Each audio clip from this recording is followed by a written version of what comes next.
Hi! ఈ రోజు పొదరి సీరియల్‌లో ఏం జరగబోతుందో తెలుసుకుందామా? మహా అయితే వాళ్ళ వదినతో అంటుంది, "వదిన వదిన నేనైతే నాన్నతో మాట్లాడాలి, నాన్నని చూడాలి" అని చెప్పంటే వాళ్ళ వదిన ఉండేసి, "లేదు ఇప్పుడు ఎలా మాట్లాడతావు? ఆయన స్లోలో అయితే లేడు కదా! ఎలా మాట్లాడతావు?" అంటే, "ఓ పని చెయ్యి నువ్వు మా ఇంటికైతే పో.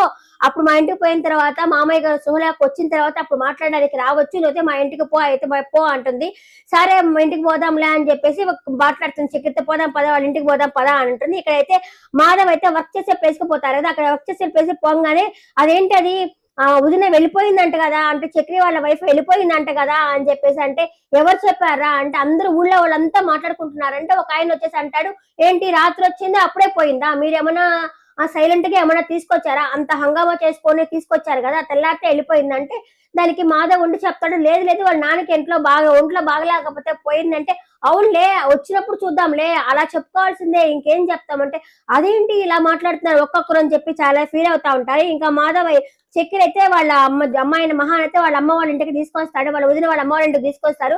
వాళ్ళేందో ఒక మనిషిని చూసినట్టు కూడా చూడట్లే. వాళ్ళ ఇంట్లో వాళ్ళు వచ్చేసి ఏదో అమ్మాయి ఏమైనా మర్డర్ చేసి వచ్చేసినట్టు లేకపోతే ఇంకేమైనా చేసి వచ్చినట్టు చూస్తా ఉన్నారు. అంతా ఉరుమురుము చూస్తా నువ్వు ఉండు అతనైతే పో ఇక్కడ ఉండడానికి వీలు లేదు అని చెప్పని అంటారు. అంతలో అప్పుడు మహా వచ్చి చక్రతో చెప్తుంది, "ఇదిగో మీరైతే లోపలికి రావద్దు. మీరైతే ఇక్కడే ఉండండి మీరు. ఎందుకంటే అతను వాళ్ళు రానివ్వడం లేదు.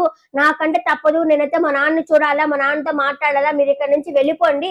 మీరు ఇంట్లో పోయేసి నిజం నిజం చెప్పేసేయండి. ఎందుకంటే ఇది నిజమైన పెళ్లి కాదు కదా! నిజమైతే చెప్పండి" అని చెప్పి నేను మా నాన్నకి నిజం చెప్పేస్తాను. అంటే అతనుండి అంటాడు, "అలాంటప్పుడు ఇంక నీకు గోలు అవంతా ఉంది కదా! ఏం చేస్తావు?" అంటే, ముందు మా నాన్న క్షమిస్తే చాలు. మా నాన్నకైతే నిజం చెప్పాలనుకుంటున్నాను నేను" అని చెప్పేసి అంటుంది.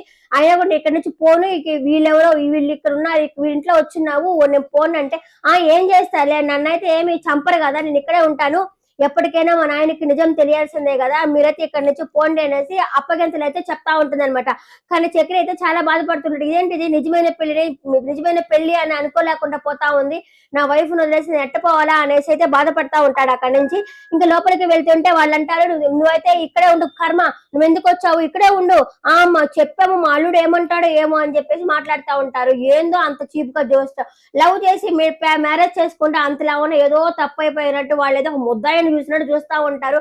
మహా వాళ్ళ ఇంట్లో వాళ్ళ వదిన వాళ్ళ అమ్మ వాళ్ళు వచ్చేసి ఇంకా వాళ్ళ వదిన అయితే ఫోన్ చేసి ఎలా ఉన్నావంటే, నాకు తప్పదు కదా ఎలా అయినా నేను ప్రేమించి పెళ్లి చేసుకున్న అమ్మాయిని కదా ఎవరు అంతకు ముందులాగా మర్యాదగా చూడడం లేదులే అనేసి చెప్పైతే అంటుంది. సరే ఇంకా ఎలా ఉంది అంటే వాళ్ళ నాన్నకి అవుట్ ఆఫ్ డేంజర్ అంట బాగానే ఉంది అని చెప్పేసి వాళ్ళ వదిన అయితే చెప్తుంది. ఏం కాలేదు బాగానే ఉంది అని చెప్పేసి అంటే అమ్మయ్య అనుకుంటే నేను ఎప్పుడు చూడాలా అని చెప్పేసి అంటే నువ్వు ఒక పని చేయి రేపైతే రా రేపైతే మీ అన్నయ్య ఉండరు జీతం ఇవ్వడానికి పోతారు కదా అప్పుడైతే నువ్వు వచ్చి చూడొచ్చు మీ నాన్నే అని చెప్పేసి వాళ్ళ వదిన అయితే చెప్తుంది అనమాట. ఇంకా మాధవ్ వచ్చేసి ఇంటికి వచ్చి బాధపడతా ఉంటే వాళ్ళ నాన్న కూడా వచ్చి కూర్చో అంటే ఏంటి ఇక్కడ అని చెప్పి చక్రితో అమ్మ ఎలా పెళ్లి చేసుకుందిరా పోలీస్ స్టేషన్ లో చక్రి ఎందుకు పెళ్లి చేసుకున్నాడు ఇంట్లో ఎందుకు చేసుకోలేదు అని చెప్పేసి మాట్లాడుతుంటాడు. ఇంకా కేశవ వాళ్ళు ఉండేసి ఇక్కడ నువ్వు పెద్ద మంచి నాన్న ఉన్నామని చెప్పి ఇట్లా అంటున్నారంటే చూడరా బయట అందరూ అలాగే అంటున్నారు అంటే ఒకవేళ అమ్మ ఇంటికి వెళ్ళింది ఎందుకు వెళ్ళింది అంటే దానికి మాధవుని చెప్తాడు వాళ్ళ నాన్నకి బాగాలేదు నిద్ర మాత్రలు మింగాడు అందువల్ల పోయింది నేనే చూశాను ఫోన్ మాట్లాడడం అంటే మళ్ళీ వస్తుందా లేకపోతే వాళ్ళ నాన్న మీద ప్రేమతో తాళైతే మొహాన్ని కొట్టేసి మా నాన్నతో పోతున్నానని చెప్పేసి వెళ్తుందా అనేసి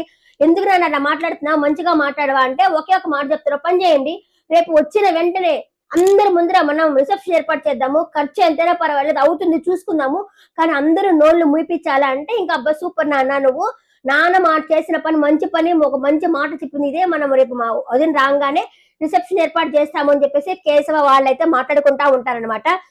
ఇంకొచ్చేసి కేశవ వచ్చేసి వాళ్ళ నాన్న కేశవ వచ్చేసి మాధవ్ వచ్చేసి చక్రికి ఫోన్ చేస్తాడు. ఫోన్ చేసి ఎలా ఉన్నావు నాన్న అంటే నేను ఎలా ఉన్నావు అంటే నేను వచ్చేయమన్నా వారం రోజులు అయిందా ఎలా ఉన్నావు అంటే నువ్వు అక్కడే ఉండు నువ్వు రాబాక ఒకవేళ ఆ అమ్మాయిని ఏమన్నా అంటారేమో నువ్వు చూసుకో నువ్వు కూడా అక్కడ వెళ్ళావు కదా మీ మామగారు ఎట్లా మామగారు ఆయన ఎవరు అంటాడు అదే మహావాళ్ళ నాన్న అంటే ఓ ఆయన ఏమో తెలీదు బాగానే ఉన్నాడు అనుకుంటా తనైతే లోపలికి వెళ్ళింది నేను ఇక్కడే ఉన్నానంటే వస్తే నువ్వు అమ్మాయితోనరా లేకపోతే ఎవరితో రాబాక అంటే దానికి మాధవ్ అంటాడు ఇక్కడ అందరూ చాలా మాట్లాడుకుంటున్నారంటే కుక్కలు మరుగుతా ఉంటాయి నువ్వేం పట్టించుకోబాకు అని చెప్పేసి చక్కెర అయితే మాధవ్ అయితే చెప్తాడనమాట. సరేరా తీసుకుంటా అమ్మాయిని తీసుకుంటా నువ్వైతే ఒంటరిగా అయితే రాబాక అని చెప్పేసి అంటాడు. ఇంకా మహా అయితే అటు ఇటు తిరుగుతా ఉండేసరికి ఫుడ్ ఆర్డర్ చేసి పంపిస్తాడనమాట. మహా తింటుందో లేదో చూస్తా ఉంటాడు. అంటే ఎంత ప్రేమ చూసారా వేరే వాళ్ళ ఇంటికి వెళ్ళినా కూడా రాత్రంతా అక్కడ కాసుకో ఉంటాడు వస్తుందా లేదా అనేసి కానీ చాలా బాగా చూసుకుంటున్నాడు కదా అదే లవ్ అంటే అనిపిస్తుంది నాకైతే. వస్తుంది తర్వాత చూసుకుని దానికి ఫుడ్ అయితే ఆర్డర్ పెడతాడు. అది ఎవరు పెట్టారు అని అడుగుతుంది. మహా వచ్చేసి ఏమోనండి మాకు తెలియదు అని చెప్పేసి ఫుడ్ అయితే ఆర్డర్ చేసిపోతాడు.